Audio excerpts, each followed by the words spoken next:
Сәлем, сіздерге Дәке Тич, Дәуіт Сұраған. Бүгін сіздерге алдыңғы сабақта бізде сұрақ болған еді. Нені? Сіз қалай терезелерді екіге бөліп тастадыңыз деген сияқты. Мен қазір сосын мынаның астына мен ктж-ымды қоямын.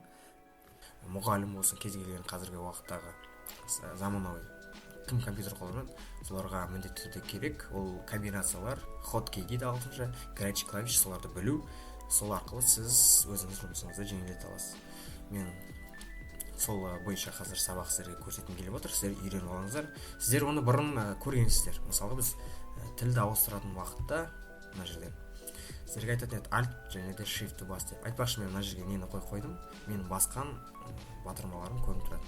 Alt Shift басасыздар, сол кезде сіздерде тіл ауыстыратын еді, дәл сол сияқты комбинациялар бар. Мен сіздерге қазір екі-үшеуін көрсетейін. Міне.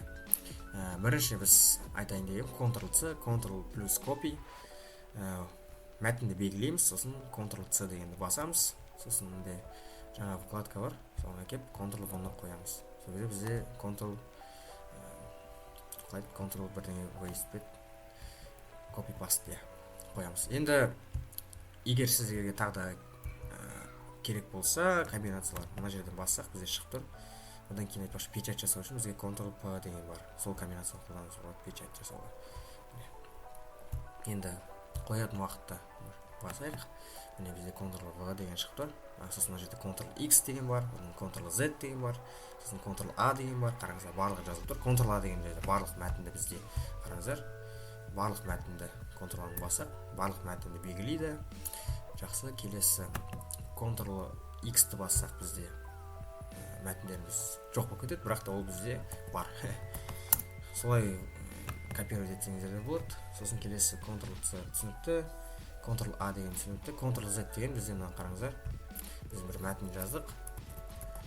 Молодец. Міне, мен мына жерде қателесіп кеттім.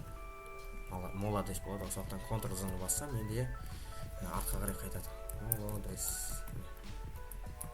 Ctrl-Z-ті бассам, міне қайтадан артқа бәрі қайтады. Осы сіздерге түсінікті деп ойлаймын. Енді ол бізде 21 ғасыр дағдысы, цифрлық сауаттылық деймін, қалай айтатын, сол бойынша сабақ болған болатын. Комбинацияларды үйреніп алыңыздар. Бізде өте көп әлі, оны айта беруге кәдімгі сабақ кетеді. Сіздерге түсінікті деп ойлаймын. Келесі сабақта кездескенше сау болыңыздар.